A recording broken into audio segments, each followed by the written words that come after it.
CM Siddaramaiah ವಿರುದ್ಧ ಪ್ರಾಸಿಕ್ಯೂಷನ್ಗೆ ರಾಜ್ಯಪಾಲರು ಅನುಮತಿ ಕೊಟ್ಟಿದ್ದಾಯಿತು. ಬೆಳಗ್ಗೆಯಿಂದ ಸಂಚಲನ ಮೂಡಿಸ್ತಾ ಇದೆ. ಮಾಜಿ ಡಿಸಿಎಂ ಕೆಎಸ್ ಈಶ್ವರಪ್ಪನವರು ಪ್ರತಿಕ್ರಿಯೆ ಕೊಟ್ಟಿದ್ದಾರೆ ನೋಡಿ. ಈಗ ಪ್ರಕರಣದಲ್ಲಿ ಸಿದ್ದರಾಮಯ್ಯ ಶ್ರೀಮತಿಯನ್ನ ಸೇರಿಸ್ಬಿಡ್ತಾರೋ ಅನ್ನೋ ಅನುಮಾನ ಇದೆ. ಪಾಪ ಅವರು ಗೌರಮ್ಮ ರೀತಿ ಇದ್ದಂಥವ್ರು, ಅವ್ರಿಗೂ ಇದಕ್ಕೂ ಸಂಬಂಧ ಇಲ್ಲ, ತಪ್ಪೆಲ್ಲ ಸಿದ್ದರಾಮಯ್ಯ ಮಾಡಿರೋದು.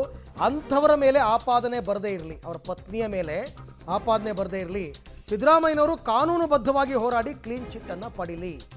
ಸಿದ್ದರಾಮಯ್ಯನವರ ಪರ ಈಶ್ವರಪ್ಪ ಬ್ಯಾಟಿಂಗ್ ಆಡಿರ್ತಕ್ಕಂಥದ್ದು. ಇವತ್ತು ನನ್ನ ಮೇಲೆ ಆಪಾದನೆ ಬಂದಂಥ ಸಂದರ್ಭದಲ್ಲೂ ಕೂಡ ಸಿದ್ದರಾಮಯ್ಯನವರು, ಡಿ ಕೆ ಶಿವಕುಮಾರ್ ಇವರೆಲ್ಲರೂ ಕೂಡ ದೊಡ್ಡ ಮೆರವಣಿಗೆ ಮಾಡಿಕೊಂಡು ರಾಜೀನಾಮೆ ಕೊಡಬೇಕು, ಅವ್ರ ಬಗ್ಗೆ ಅವ್ರು ನಿಷ್ಕಳಂಕರಾಗಿ ಹೊರಗೆ ಬಂದರೆ ಮತ್ತೆ ಮಂತ್ರಿ ಆಗಲಿ ಅನ್ನೋಂಥ ಆಪಾದನೆಯನ್ನು ಕೂಡ ಮಾಡಿದರು. ನಾನು ಆ ಸಂದರ್ಭದಲ್ಲಿ ಅವತ್ತೇ ರಾಜೀನಾಮೆ ಕೊಟ್ಟು ಎನ್ಕ್ವೈರಿ ಆಗಿ ಇವತ್ತು ಮುಕ್ತವಾಗಿ ನಾನು ಹೊರಗಡೆ ಬಂದಿದ್ದೇನೆ. ಇವತ್ತು ಮಾನ್ಯ ಸಿದ್ದರಾಮಯ್ಯನವರು ಕೂಡ ಅದೇ ರೀತಿ ಮಾಡ್ತಾರೆ ಅಂತ ನನ್ನ ನಂಬಿಕೆ. ಯಾಕೆಂತಂದರೆ ಪ್ರಜಾಪ್ರಭುತ್ವ ವ್ಯವಸ್ಥೆಯಲ್ಲಿ ಯಾರೂ ಕೂಡ ಕಾನೂನಿಗಿಂತ ದೊಡ್ಡವರಲ್ಲ. ಆದರೆ ಪ್ರಶ್ನೆ ನನಗೆ ಒಂದೇ ಒಂದು ನೋವಾಗ್ತಿರೋದು, ಆ ಕೇಸ್ನಲ್ಲಿ ಶ್ರೀಮತಿ ಸಿದ್ದರಾಮಯ್ಯನವ್ರನ್ನು ಕೂಡ ಸೇರಿಸ್ಬಿಡ್ತಾರಾ ಅನ್ನೋಂಥ ಒಂದು ಭಯ ನನಗಿದೆ. ಯಾಕೆಂದರೆ ಆ ತಾಯಿ ಒಂದು ರೀತಿಯ ಗೌರಮ್ಮನ ರೂಪದಲ್ಲಿ ಮನೆಯಲ್ಲಿ ಪೂಜೆ ಪುನಸ್ಕಾರಗಳು ಮಾಡಿಕೊಂಡು ಸುಸಂಸ್ಕೃತ ಹೆಣ್ಮಗಳು.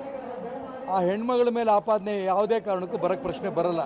ಯಾರೋ ಹೋಗ್ತಾರೆ, ನಾನು ಕೂಡ ನಮ್ಮ ಮನೇಲಿ ಯಾವುದಾದ್ರೂ ಕಾರ್ಯಕ್ರಮಗಳು ವ್ಯವಹಾರ ಏನೇ ಇದ್ದರೂ ಕೂಡ ಹೆಣ್ಮಕ್ಳನ್ನು ಪಾರ್ಟ್ನರ್ಸ್ ಆಗಿ ಮಾಡಿಕೊಂಡು ಸಹಿ ತೊಗೊಂಡ್ಬಿಡ್ತೀವಿ.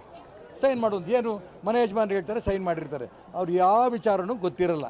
ನಾನು ಅದಕ್ಕೋಸ್ಕರ ಮಾನ್ಯ ಸಿದ್ದರಾಮಯ್ಯನವರು ಶ್ರೀಮತಿಯವರು ಅವ್ರ ಬಗ್ಗೆ ಕೂಡ ಏನೂ ಆಪಾದನೆ ಬರದೆ ಆ ತಾಯಿಗೂ ಕೂಡ ಭಗವಂತ ರಕ್ಷಣೆನೂ ಕೊಡಲಿ ಅಂತ ಈ ಸಂದರ್ಭದಲ್ಲಿ ಮಾಡ್ತೇನೆ.